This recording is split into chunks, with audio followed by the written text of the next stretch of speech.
أعوذ بالله من الشيطان الرجيم. بسم الله الرحمن الرحيم. ثم الصلاة والسلام على سادة الخلائق أجمعين، محمد وآل بيته الطيبين الطاهرين. اللهم صل على محمد وآل محمد. قال الله العظيم في محكم كتابه الكريم: أعوذ بالله من الشيطان الرجيم. بسم الله الرحمن الرحيم. واذكر ربك في نفسك تضرعا وخفية ودون الجهر من القول بالغدو والآصال ولا تكن من الغافلين. آمنا بالله. صدق الله العلي العظيم. اللهم صل على محمد وآل محمد. My condolences to your brothers and sisters for the passing of one of the greatest lady of Islam, the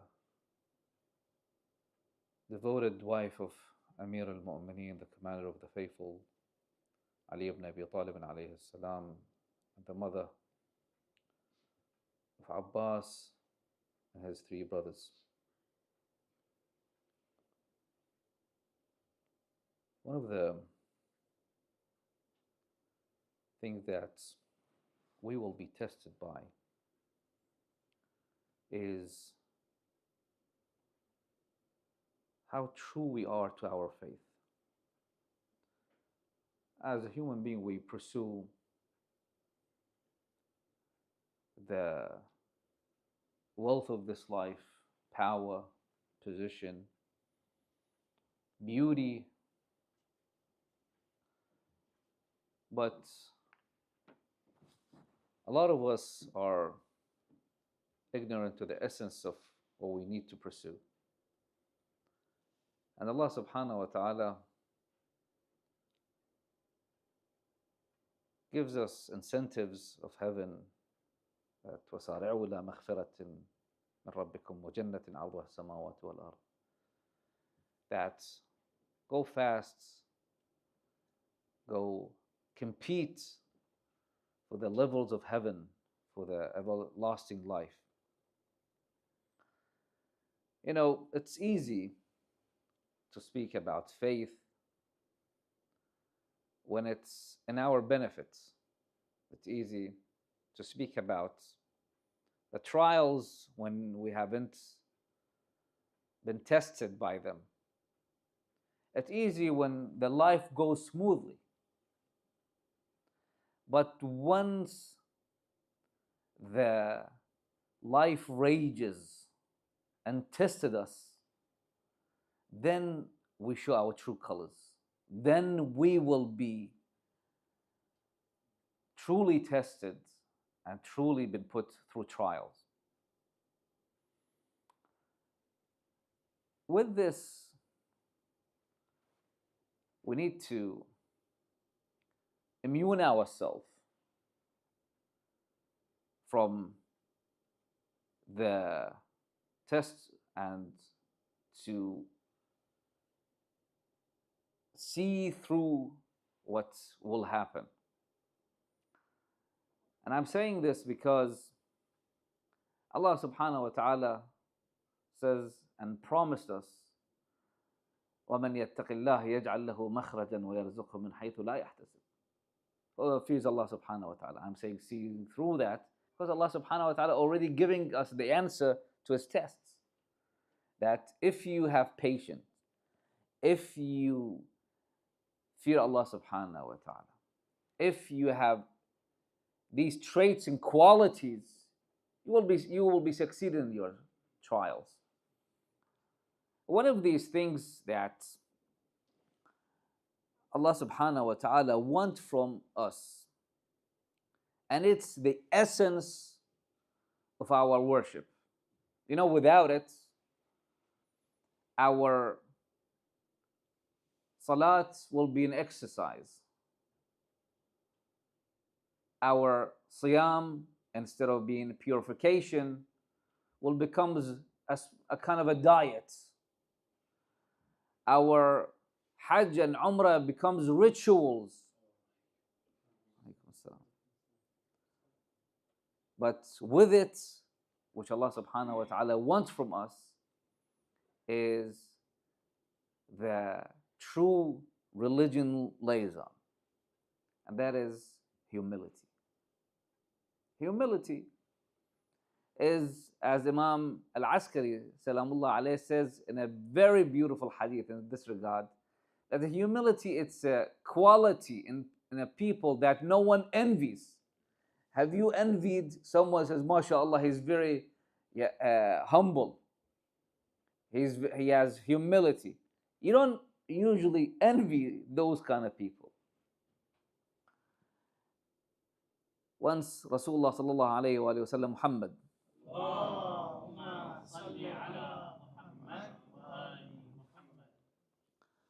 he says to people, he is saying worshipping people, says, Mali la ara alaykum halawat al-ibadah. Why don't I see the signs of a sweetness of worship on you?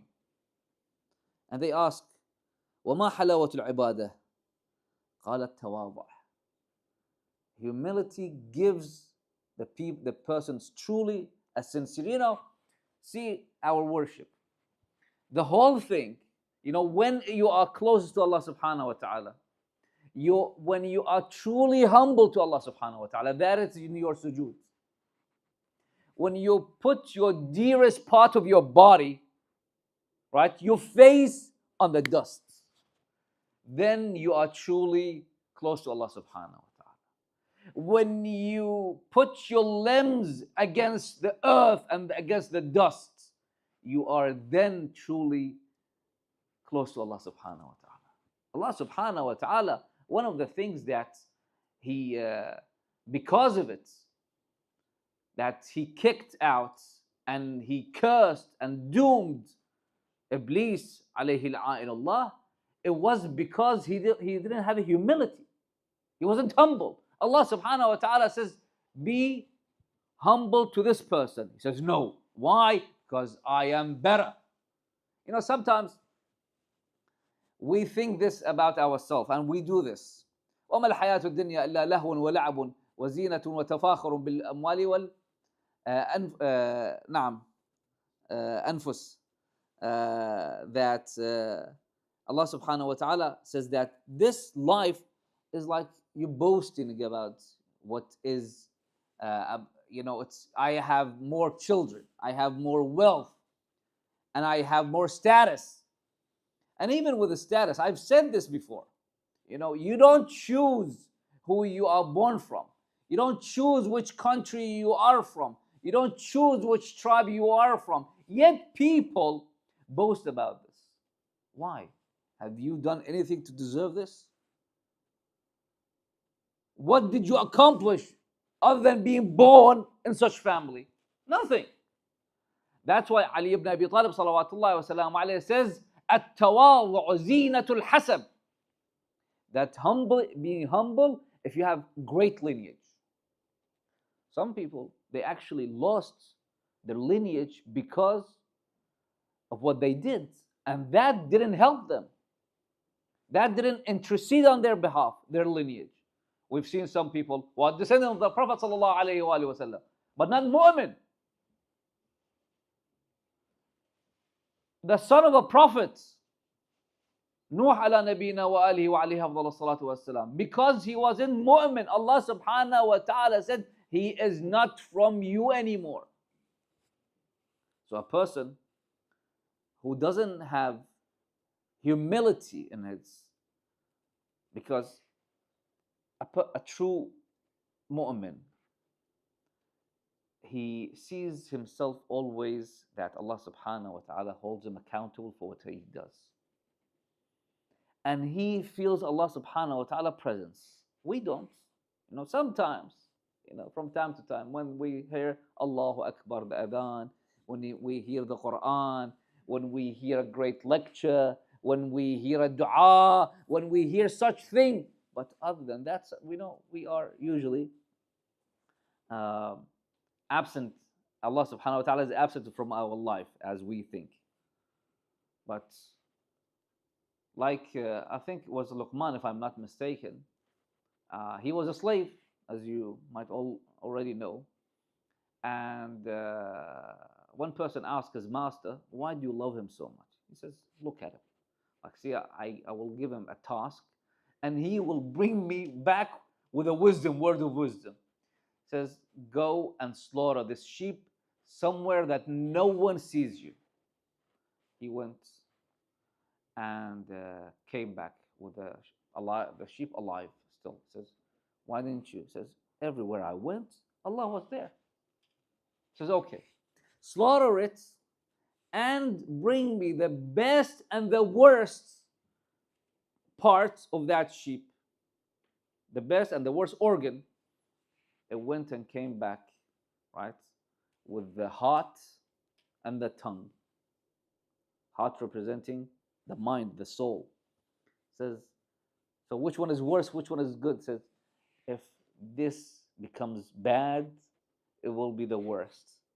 Like they say, every day, every morning, our limbs and our parts of our bodies, they beg the tongue, right, not to be tortured because of it. Because sometimes we say things, someone will be executed maybe somewhere, someone will be tortured, someone will be hurt. Nowadays, it's very easy. Someone on the social media, he puts like hate rhetoric, like hate, records a hate speech, and or say something hateful, and becomes so much that they cannot chase him down. Not a lot of people can reply to him. So if someone goes because of that and hurts others, because of that, he goes and prosecute others. Because, oh, wow, what he says makes sense, right? I lost my job because what? Because someone better than me from other country came and took my job. Then he starts having this kind of thoughts and racism. He doesn't say because it was more qualified, you becoming lazy and all that. No. Because he is from certain race and certain background and certain religion and certain countries. So that's why you see people, when they have no such humility in themselves, a mu'min always sees everyone is better than him. I don't recall the exact wording of the hadith, but said one of the prophets, Allah subhanahu wa ta'ala told him that bring someone worse than you are, a prophet, chosen by Allah subhanahu wa ta'ala. Truly, this is remarkable. I mean, if you think about it, he's been chosen by Allah subhanahu wa ta'ala, by the creator of the universe, right? And been tasked to bring someone worse than he is. If they give me that task, I can like bring a whole tribe with me probably. But this person, he went, looked for the people, he saw the sinner, says, who says that? I am better than him. Maybe he has repented now, and Allah subhanahu wa ta'ala forgiven him, so he doesn't have any sin left, so therefore he's better than me. Until he saw a rabid dog. Even this, he's an innocent animal. It doesn't matter if it's rabid, right? He went to Allah subhanahu wa ta'ala and said, I couldn't find anyone that's better than I am. Musa ala nabina wa alihi afdalu salatu wa azka salam. He was humble, truly humble. Like a lot of people don't say and speak about how humility he practiced towards Allah subhanahu wa ta'ala and the others. He was a prophet. Khidr wasn't a prophet. Yet he said and went to the Khidr asking him to what? To teach him. Yet and keep that in mind. Musa ala nabina wa alihi wa alayhi afdalu salatu wa azka salam is one of the prophets of Al-Azm. He is better of Khidr. Yet he went to him, and with humility. He asked Allah subhanahu wa ta'ala to show him someone, to show him. He didn't say like it's me. To show him someone that is great on this earth. He went to this with Jibreel telling him, go to this village on the bank of this uh, shore. And he went there. And so in this ruins, there's this an elderly man sitting there. That minute he took the eyes of that. I've said this story before, this hadith. And he says, how can this person be like? I thought that he was standing there praying, worshipping, doing tasbih. He said, look what happens to him and look what he says. Allah subhanahu wa ta'ala there would ordered Jibreel to take his eyes from him. He was a castaway members of the society, of the community. He was diseased, I think with epilepsy, if I'm not mistaken. And Allah subhanahu wa ta'ala took his eyes from him. And he thanked Allah subhanahu wa ta'ala. He says, what for? What for did you thank Allah subhanahu wa ta'ala for? Right? He says, because of the whole village here, no one knows Allah but me. I'm the mu'min one. Right? And he sees that. He has this humility. Musa alayhi salam, he has this humility. Rasulullah Muhammad sallallahu alayhi wa alihi wa sallam. Allahumma salli ala Muhammad wa ali Muhammad. He would practice that humility. How? He enters a majlis, a masjid, anywhere. Like if a scholarly figure comes here, right? Now, a marja. I will get up for him for a rightful reason, of course. Respecting his status, respecting his knowledge. The people here, they will get up, they will say salawat, right? Come and sit here, please. Come in my place. Rasulullah, the best of creation, he enters a majlis, he enters a place and sits wherever. Sits wherever. He doesn't need to choose the best place of the masjid, the best place of that majlis, of that gathering to sit. No, he sits wherever. And that's one of the signs of a person being mutakabbir. Allah subhanahu wa ta'ala hates, right? Hates people who are mutakabbir, who are boasting. Why? Because at the end of the day, you are been created from what? From something that is najis, right? And through your life, you're carrying in your stomach something that is najis. And when you die, you will rot and become something najis. What is the whole fuss about? They say, Fir'aun, right?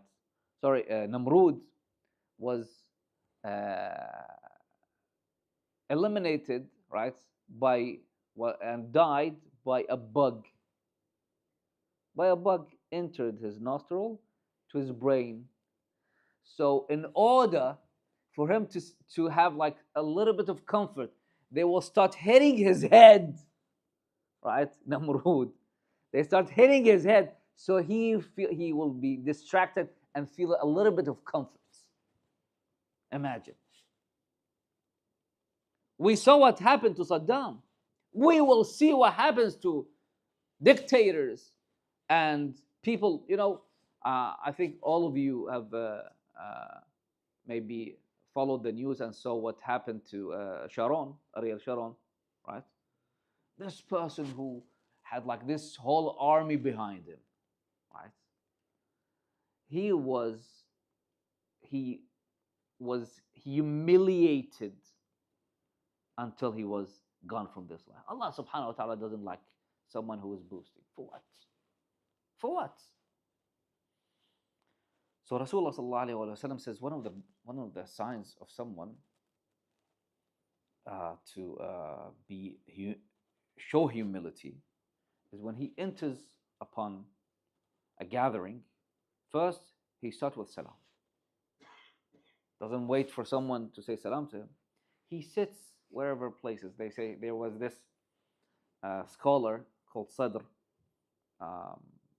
long time ago, not in the past decades. When he enters a place, they will tell him, Sayyid, sit in the sadr of the majlis, right? So in the best place of the majlis.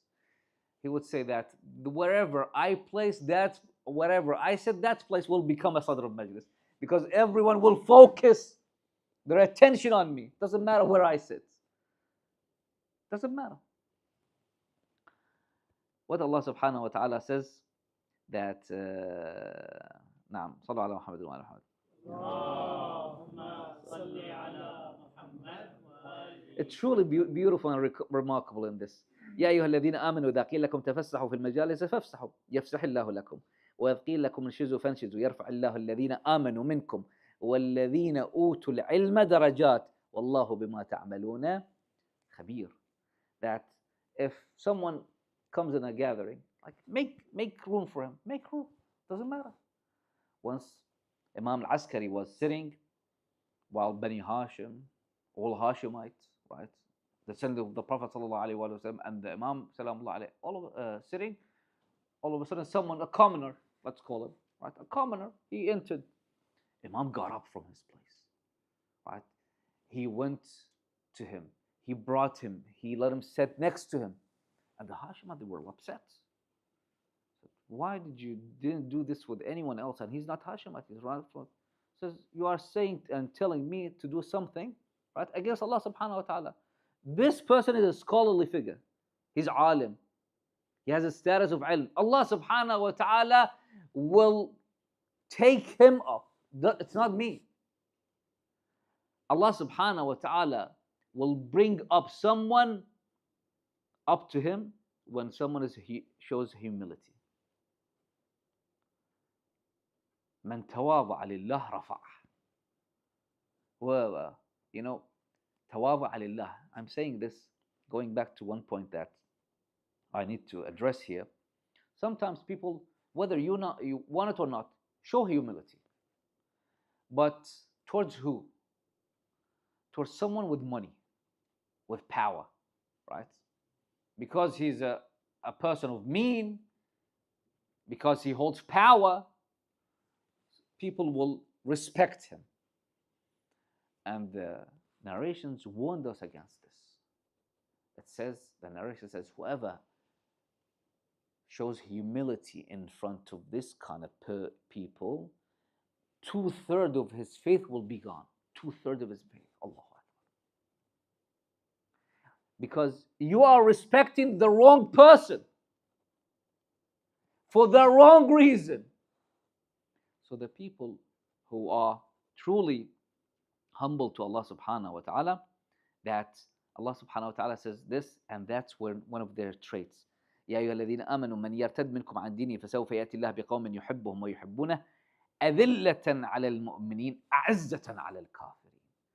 They will show humility towards the mu'min, but what?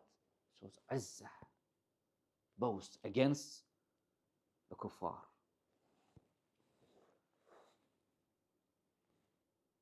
Ummul Baneen, Fatima bint Hizam al-Kilabiyah, Radwanullah ta'ala alayha, truly was a remarkable woman that, again, it's one of the Allah subhanahu wa ta'ala's miracle to show us this human being and for everyone to know about her, or at least millions of people to know about her. We don't know much about her actual life. We don't have details, right? Like her son, Abul Fadl Abbas Salamullah alayh. Like her sons, we don't know much details about them. Like glimpses, like few here and there. But how that we are, after hundreds of years, we're commemorating her passing. How is it like a lot of people, they call upon her to intercede on their behalf? How she became the gate through that Allah subhanahu wa ta'ala accept and grant our wishes. How did this happen? An unknown woman. I'll tell you how. One, I already said that she was humble before Allah subhanahu wa ta'ala. Her father, Hazam, he saw in a dream that he had a precious stone in his hand, right? And a knight came and told him, do you give me that? Do you sell me that precious stone of yours? And I will ensure a greatness for you, that everlasting greatness. So I don't know how much this, how much is this?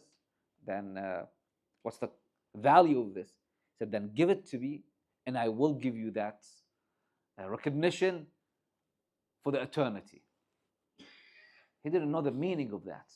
So he went to someone to interpret that dream, and he did. He said, you will have a girl that a great man will take her to become his wife, and that will be the everlasting recognition and honor. His wife was pregnant. She gave birth to a daughter, a girl. They named her Fatima and gave her the title, the kunya. The Arabs gave that to their children.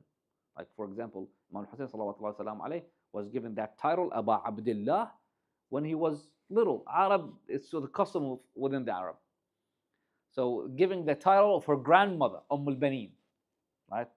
But a lot of people don't know that because we care now about her. We don't care about her grandmother, and we care about her grandmother because of her.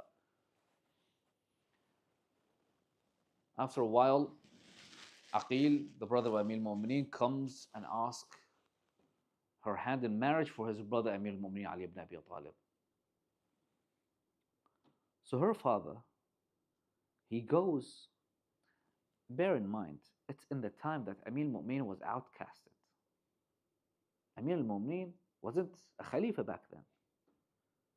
For 20 plus years, Amir al-Mu'mineen salawatullahi wa salamu alayhi sat in his home. Didn't participate in any battle. Didn't participate in any government decision.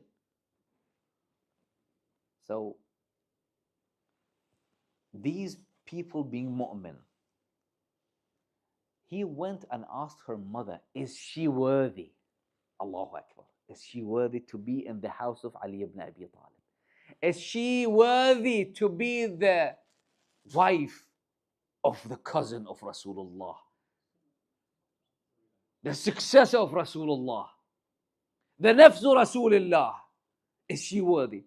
She said, I brought her up good. The rest is upon her. They accepted. She goes, because of her humility. You know, our name is important for us. You know, for example, one of the things that we want children for is to our name to continue. One of the reasons that we want children, and we want grandchildren as well, and great-grandchildren, and wish for that to continue for the eternity, is what? Is for our name to stay among these billions of people. Of course, we have some people that didn't have any lineage, did have any lineage, but their lineage didn't have any offspring, like Hamza ibn Abdul Muttalib, radwanullahi ta'ala alayhi. Who cares? It's what they done counts. It's what they done that will preserve the name and make them an honorable people that we are praised today.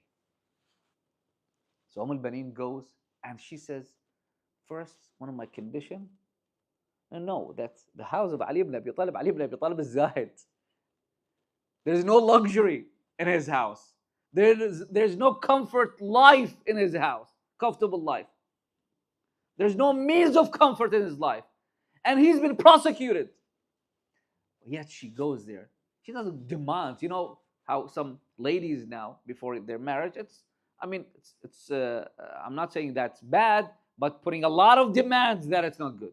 That's not recommended, right? She wants this and such and such and such and such. Then, like after a few years or a few months even, they're going to have a problem and they will divorce.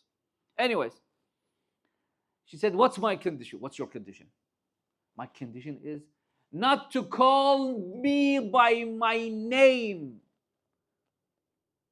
What's name? You want me to call you? Because my name is Fatima, happened to be the name of your first wife, the lady of both worlds, the mistress of heaven, Sayyidat al-Nisa, Fatima bint Muhammad salawatullahi wa salamu alayhi. Allahumma salli ala Muhammad wa ali Muhammad. How can I compare even myself remotely to Fatima al-Zahra? Then I'm afraid that when your kids, your children, hear the name of Fatima comes from Ali ibn Abi Talib, they will be reminded by their mother Fatima, the young lady who was martyred, and their heart will break, and I don't want that. What other humility? Her lineage is great lineage. Her forefathers were great warriors, famous warriors. She comes from a family that is honored among the Arab. Yet, she says that I am compared to you are nothing. And my sons, even though they are the sons of Ali ibn Abi Talib, they are not sons of Fatima al-Zahra bint Rasulullah. Therefore, my sons should be sacrificed, and it's okay for them to be sacrificed. That is the whole purpose of Amir al-Mu'mineen marrying Fatima bint Huzam, for her to bear sons to defend Abu Abdullah al-Husayn salawatullah.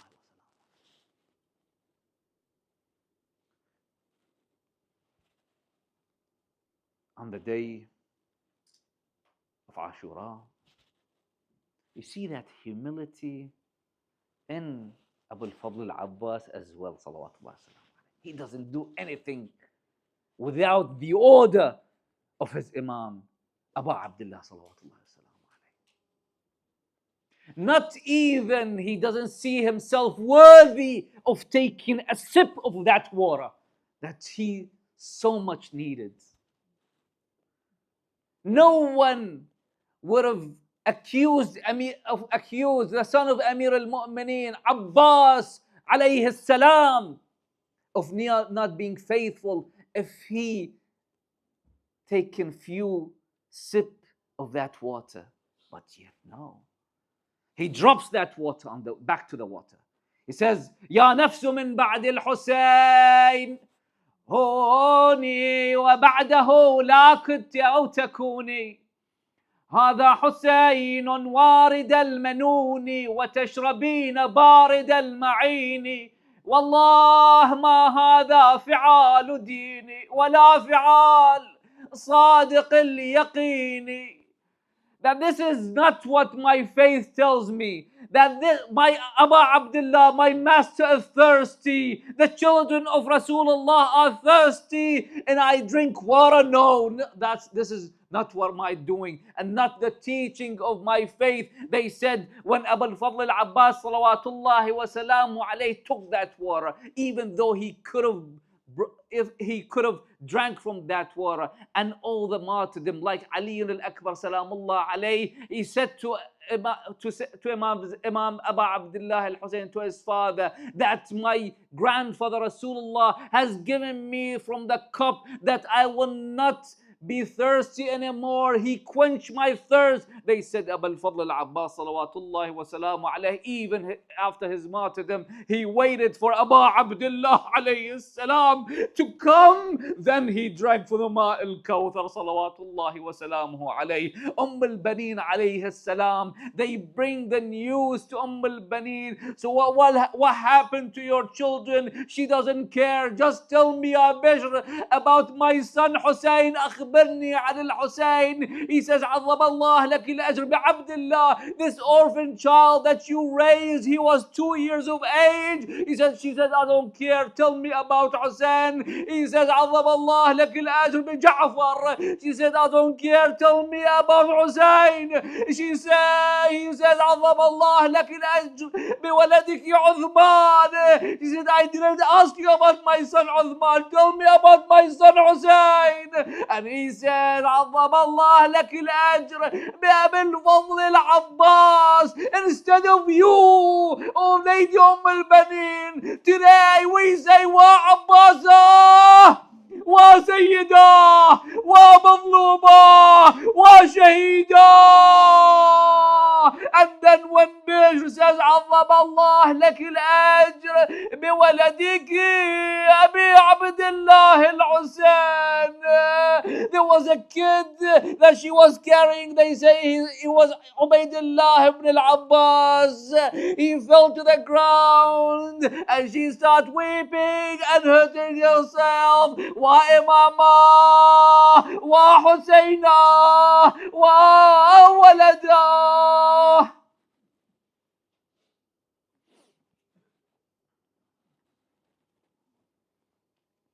لا حول ولا قوة إلا بالله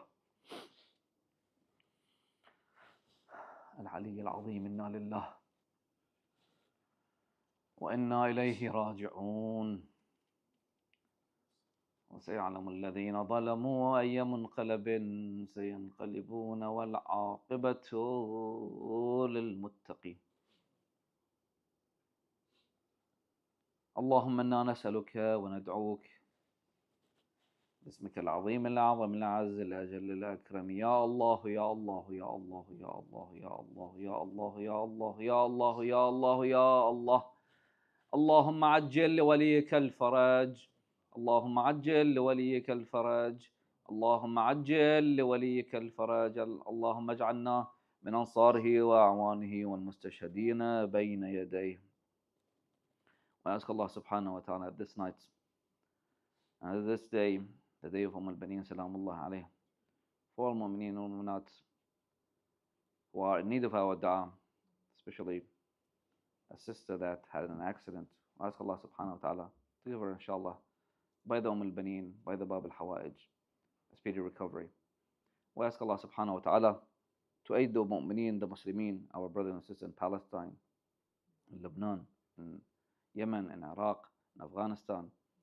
For Allah subhanahu wa ta'ala to aid them against their enemy and the enemy of Islam. We ask Allah subhanahu wa ta'ala to hasten the reappearance of our Master, Ajallah ta'ala Farajul Sharif. We ask Allah subhanahu wa ta'ala to grant us our legitimate hawa'ij and wishes. And we ask Allah subhanahu wa ta'ala through the Ayah al-Mubarakah to give us speedy recovery, as I mentioned, to our dear sister and all mu'mineen and mu'minat who are in need of our dua, especially the one who are laying in the hospitals. أعوذ بالله من الشيطان الرجيم. بسم الله الرحمن الرحيم. أمن يجيب المضطر إذا دعاه ويكشف السوء. أمن يجيب المضطر إذا دعاه ويكشف السوء. أمن يجيب المضطر إذا دعاه ويكشف السوء. أمن يجيب المضطر إذا دعاه ويكشف السوء. أمن يجيب المضطر إذا دعاه ويكشف